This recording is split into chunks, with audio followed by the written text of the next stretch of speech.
검찰의 보안사건 폐지가 오늘 국회 본회의 통과로 현실화됐습니다. 네, 이 수사 공백의 우려, 안전장치를 마련할 수 있을지 이고은 변호사와 함께 짚어보겠습니다. 어서 오십시오. 안녕하세요. 일단 오늘은 정리를 한번 해보겠습니다. 네. 형사소송법 개정안이 본회의를 통과했고요. 그러니까 수사하고 기소가 완전히 분리가 됐고, 그리고 검사가 직접 수사할 수 있는 건 이제 없습니다. 그죠? 네. 말 그대로 이제 검수 완박이 됐는데, 그러면 앞으로 향후 수사 과정은 어떻게 달라지는 겁니까? 일단은 이제 피해자의 입장에 서서 이제 절차가 어떻게 달라지는지 먼저 설명을 드리도록 하겠습니다. 피해자가 7대 범죄의 피해자인 경우에는 일단 고소고발장은 검찰이 아니라 경찰로 이제 제출을 해야 되는 것이고요. 모든 이 수사 과정은 경찰이 주도한다 이렇게 생각하시면 될 것 같습니다. 그런데 내가 피해자로서 고소를 했는데 경찰이 혐의 없음 처분을 했을 때 7대 범죄 같은 경우에 내가 굳이 이의 신청을 하지 않더라도 이 정권 송치에 해당하기 때문에 이 사건을 검사가 들여다보게 됩니다. 검사가 들여다보고 뭔가 문제가 있다라고 하면 보완 수사 요구를 통해서 경찰에 다시 수사하라라고 요구할 수 있고요.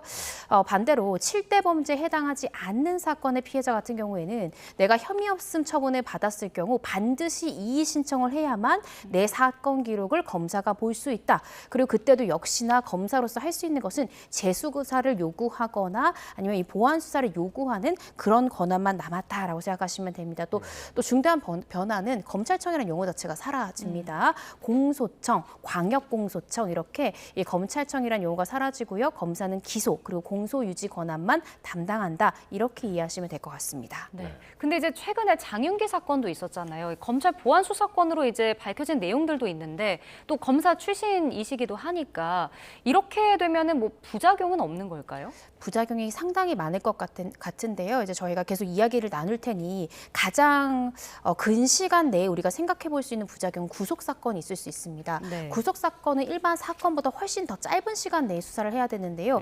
현재 지금 시점에서도 경찰이 열흘을 수사할 수 있고 그 사건을 검사한테 보내면 검사가 한 차례 연장하면 최대 20일까지 수사할 수 있습니다. 그래서 경찰에서 열흘 동안 1차적인 수사를 하고 검찰에 보냅니다. 이렇게 실질적으로 기록이 가는 데만 하루의 시간이 소요됩니다. 근데 지금 이 개정된 이 형소법의 내용대로 한다면 검사는 하루 지나 이 사건을 받아서 서면만 검토할 수 있습니다. 서면 검토했을 때 뭔가 피의자를 기소할지 여부가 불명할 때는 피의자를 불러서 사실관계만 확인할 수 있습니다. 사실관계 확인을 해서 이 피의자가 기록에 없는 이야기를 시작한다면 진술을 들었어도 내가 조서로 쓸 수 없기 때문에 다시 경찰로 구속사건을 보내야 됩니다. 이 과정에서 며칠이 낭비될 수 있는 것이고요. 그렇게 해서 보내면 문제는 신병이 그러니까 구속된 피의자는 경찰 단계에는 경찰서의 유치장에 있게 되고 검찰로 열흘 지나서 보내는 순간 구치소로 이감되게 됩니다. 그래서 검찰 단계부터는 경찰이 보안수사 요구에 따라서 20일 내에 피의자를 다시 조사해야 되면 또 먼 지역에 있는 구치소까지 출장 조사를 해야 됩니다.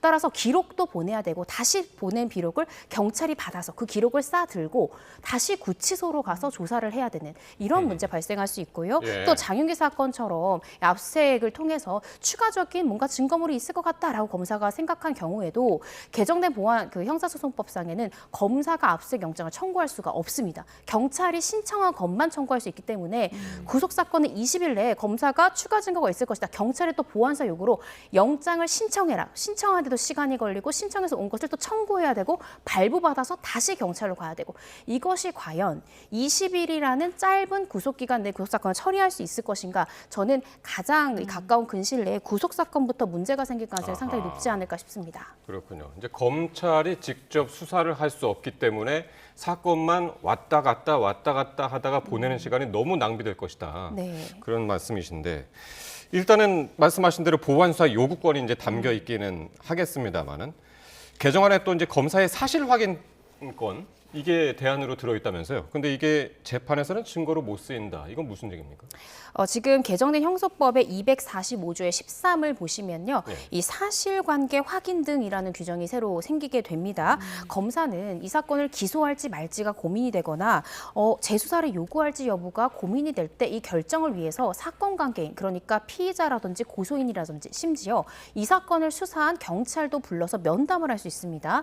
면담 과정 중에 있었던 진술 그리고 의견서를 받았을 경우 이것은 법원에서 증거로 쓸 수 없다라고 이 해당 조항의 제3항에 규정이 되어 있습니다. 근데 이것이 문제가 되는 게 만약에 경찰 단계 때 피의자가 혐의를 부인하다가 검사가 불러서 피의자를 면담을 하면서 굉장히 결정적인 증거들을 제시하면서 이렇게 해도 계속해서 부인할 것이냐고 했는데 갑자기 검사 앞에서 자백을 하는 경우도 많습니다. 어허. 경찰 단계 때 부인하다 검사 앞에서 자백한 사건이 있을 수 있는데 그 자백을 하더라도 그 진술을 법정에서 증거로 쓸 수 없다는 것이 규정 아닙니까? 그럼 검사 입장에서 지금 빨리 경찰서로 다시 가셔서 자백을 하셔라라고 요구를 해야 되는 그런 아이러니한 상황이 펼쳐질 수 있습니다. 과연 네. 그렇게 하는 피의자가 있을까요? 그래서 이런 부분들이 문제가 되기 때문에 현행은 경찰 단계와 다른 얘기를 하는 경우 그럴 때는 영상 녹화실로 빠르게 데려가서 영상 녹화를 보통 취득을 하거든요. 그래야 이 자백 진술이 흔들리지 않기 때문에 검사들이 그런 수사 기법을 많이 쓰는데 지금은 영상 녹화를 하더라도 결국 조사를 할 수 없다라는 것이기 때문에 갑자기 경찰과 다른 혐의에 대한 인부를 하는 피의자에 대해서 그대로 자백을 보더라도 증거로 쓸 수 없는 그러한 상황에 빠질 수 있다라는 점. 자백하려면은 네. 잠깐 하고서 빨리 지금 다시 경찰로 가세요. 그래야겠네. 네, 맞습니다. 근데 그렇게 될 경우에 갑자기 변호인 조력권을 받거나 여러 가지 이유로 자백 진술 흔들릴 수 있기 때문에 저는 이 부분도 추후에 문제가 될 수 있고 그리고 이 면담이 조사와 무엇이 다른 것인가? 라는 점이 저는 의문이 듭니다. 검사가 보완 수사를 하는 것이 왜 그러냐면 기소가 고민되기 때문에 서류만으로 판단이 안 돼서 사람을 불러서 이야기를 듣고 그 진술을 객관적인 조서로 남기는 것이 조사인데 면담과 조사가 용어만 다를 뿐 실질은 전혀 다르지 않거든요. 네. 그래서 이것을 왜 굳이 법원에서 증거로 사용할 수 없다라고 했는지도 참 의문이다라는 생각이 듭니다. 지금 또 여당이 후속 입법으로는 사회자 약자를 대상으로 이제 7대 범죄는 검찰의 전권 송치하는 방안도 추진하고 있는데 이건 또 어떤 내용이 담긴 건가요? 네, 원래 검찰에서는 전권 송치, 그러니까 경찰대 불송치된 사건 중에 어느 사건이라도 암장될 수 있으니 우리가 전부 다 받아다가 검토해보겠다라고 했습니다. 이건 사실 검사로서는 대단히 어떻게 생각하면 노력이 많이 드는 일임에도 불구하고 혹시나 실체적 진실이 왜곡될까 해서 요구를 했던 것인데 그것이 거부되고 7대 범죄, 가정폭력, 아동학대, 성범죄 등등 사회적 약자에 대한 사건만 불송치, 그러니까 경찰이 조사했을 때 혐의 없음 나오면 저 7가지의 범죄만 검사가 불송치 사건을 보겠다는 겁니다. 네. 그런데 문제는 검찰에 접수된 사건 중에 접수율 1위 제명이 뭔지 아십니까? 사기입니다. 사기 사건이 정말 많이 접수가 됩니다, 실제로. 그런데 저 7대 범죄 안에는 사기 범죄가 들어있지 않습니다. 네. 그렇다라고 한다면 굉장히 문제가 되는 사기 사건의 피해자들은 보통 사회적 약자에 해당합니다. 내가 돈을 잃고 억울해서 내가 민사 사건으로는 변호사 선임해가지고 소송을 하기까지 어려우니 경찰과 검사가 좀 도와달라. 내가 이렇게 피해 입은 부분에 대해서 이 사람이 죄책을 졌는지 계좌도 영장을 좀 확인해보고 저 사람이 혹시 채무불이행 상태에서 내 돈 받은 것이 아닌지 확인해달라고 하면서 절박한 마음으로 고소장을 접수하는 것이 사기 피해자들이거든요.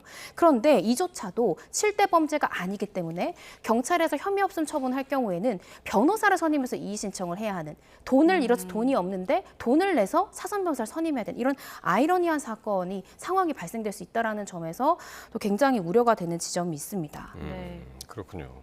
그러니까 일단은 이 검찰의 수사권을 완전히 박탈한 것은 일단 검찰을 못 믿겠다 해가지고 지금 경찰로 다 준 거잖아요, 권한을. 그런데 만약에 이번 장윤기 사건처럼, 사례처럼 경찰이 마음먹고 증거를 인멸하거나 자료를 누락하면 그때는 어떻게 되는 거예요? 그러니까 이 서류만 보고서는 검사가 경찰의 수사에 문제가 있다는 것을 밝히기가 대단히 어렵습니다.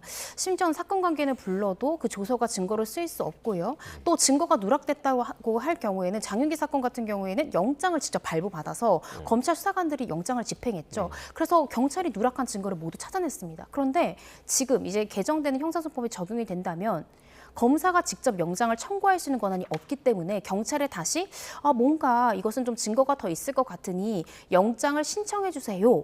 라고 요구를 해야 되는 겁니다. 그런데 정말 경찰이 마음을 먹고 그 증거를 눈 감아 주려고 했다면 그 요구를 들어줄 리가 없겠죠. 그래서 사장될 가능성이 상당히 높다는 것이고 또 일각에서는 징계 요구권이 있지 않느냐. 이게 어떤 위법 수사 같은 것이 의심될 경우에 징계를 요구할 수 있지 않냐. 근데 공소청에서. 맞습니다. 검찰이. 근데 징계 요구를 할 수 있는 대상이 바로 그 해당 경찰서장입니다.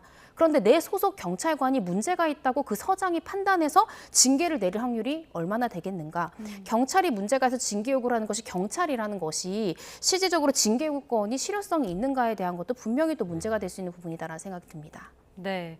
지금 국민의힘에서는 헌법재판소에 이제 권한쟁의 심판, 헌법소원 심판 청구를 예고했거든요.